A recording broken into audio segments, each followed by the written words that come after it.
It means the world to me because I can go and see my family. I can rebuild my family home. I'm probably going to open up a resort. African lifestyle. Welcome to Pan-African Lifestyle, where we rep the motherland. We post content regularly and invite you to subscribe and share, if you're a pal. That's a Pan-African Lifestyler.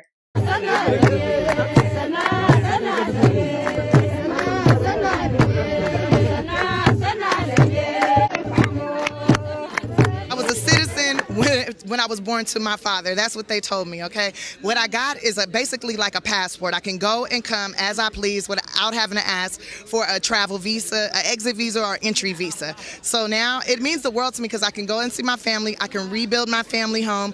I'm probably going to open up a resort there, redo the movie theaters there, bringing the economy back up to the level that it should be at. I went to Eritrea and I started talking to the people, started talking to my family members, and found out, there's a lot of things that's going on there. Things have changed. Things are changing now, and I'm happy about that. But there's a lot of change that needs to come there. I wanted to do something to show my people that, if you dig, I went ahead and did my 23andMe, and everything my father said was true. Everything my mama said was not true. She think that we like Blackfoot, Indian, Navajo, or something like that. Ain't no Native American. No Blackfoot Indian, unless those Blackfoots came from Africa, from Nigeria, and came here, and then they was like, we got here before Christopher Columbus, and then, which probably is what happened.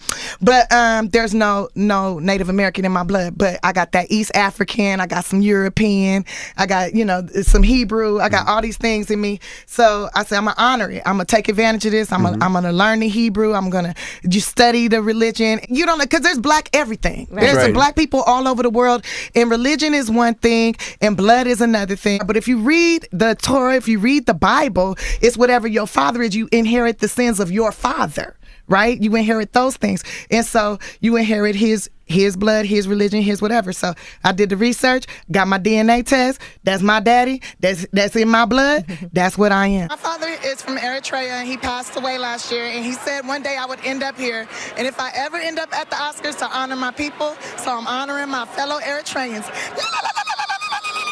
Spent a lot of time with my family this trip, so that was good. Got to learn a lot about my grandmother and about my aunties, and what else did I do? Oh, I had a lot of fun. I inherited some land from my great-grandfather was in Gazakaran village, right? Gazakaran, I went to Gazakaran, and it was the most beautiful thing I ever seen. We walk around, and then there's this beautiful setup, and I was like, whoa, I did not expect any of this. I just thought I was going to check out a village, right?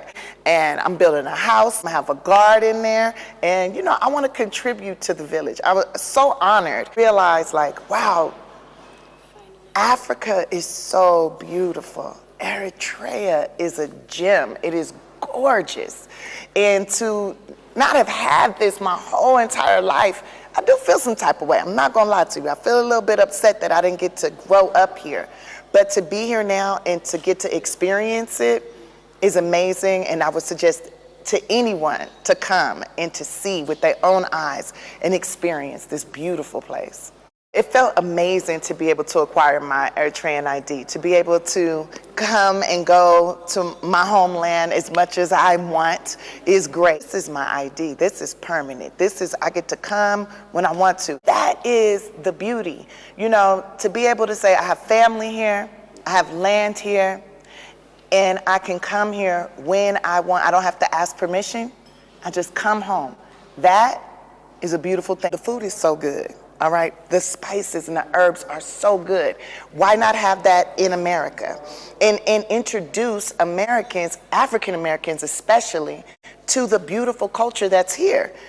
We're so disconnected in America from Africa as it is. They portray these certain things on TV. That is not true. And you'll never know unless you come or you meet someone that is from here and they can show you, right? But that's far few in between. So why not create a place where people can come, they can get real food, fresh food, you know. They can learn about churro and mjara and taste it and experience it. We got to make sure the infrastructure is right and everything, but that's a huge investment that I'm bringing to the country. So that's a huge investment in being able to tell our stories here, right? In the world to see. I love to garden, I love food, so I'm gonna invest in the agriculture, and that's gonna go a big bridge between, you know, America and here. I'm not about handouts. I'm about earning what's mine and, you know, creating and building and working together.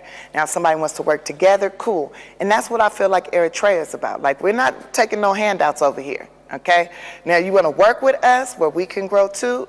Cool, but you're not gonna just take.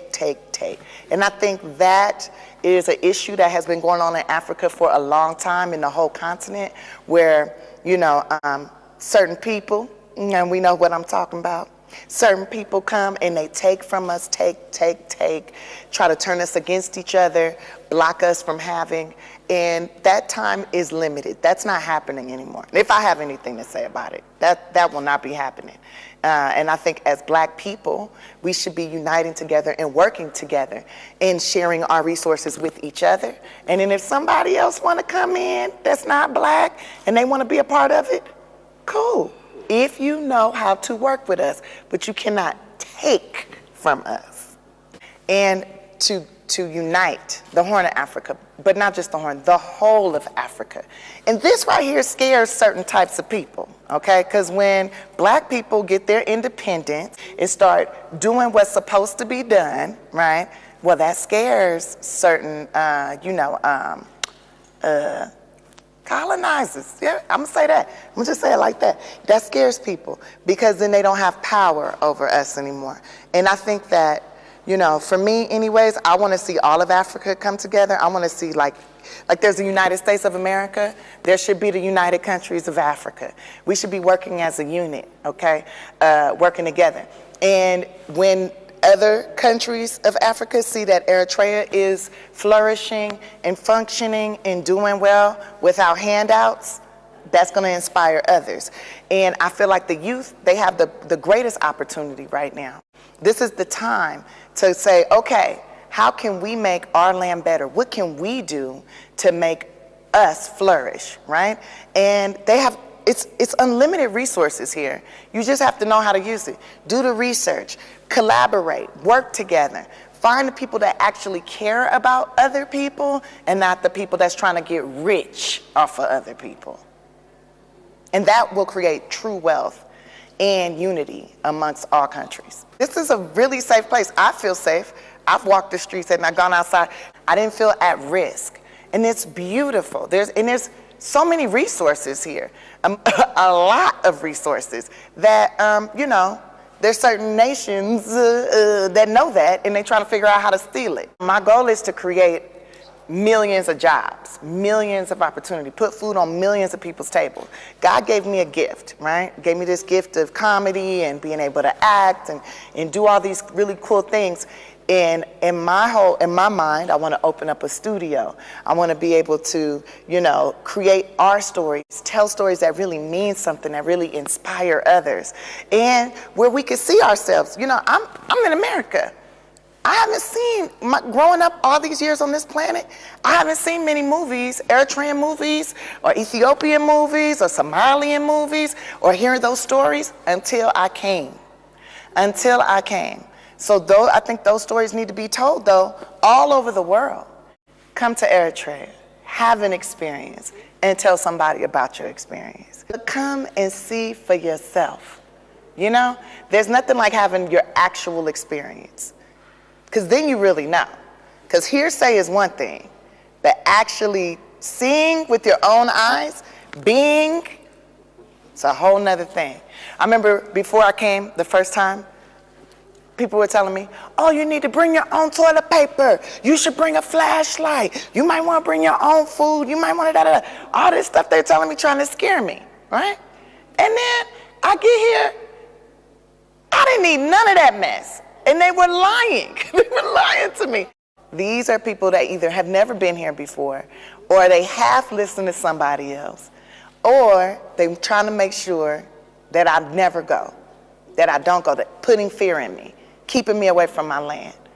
I'm gonna go see. My daddy wanted me to see, and so I came to see. And I'm so glad. And I feel like I'm honoring him. I'm honoring all my ancestors being here. And what I know I can bring to the land is gonna really enhance all of us. Thanks for tuning in to Pan-African Lifestyle. Share your thoughts in the comments section and follow us on TikTok and Instagram at Pan-African Lifestyle to be inspired. For awesome pal merch, check out panafricanlifestyle.com/shop. Keep repping the motherland. Pan-African lifestyle.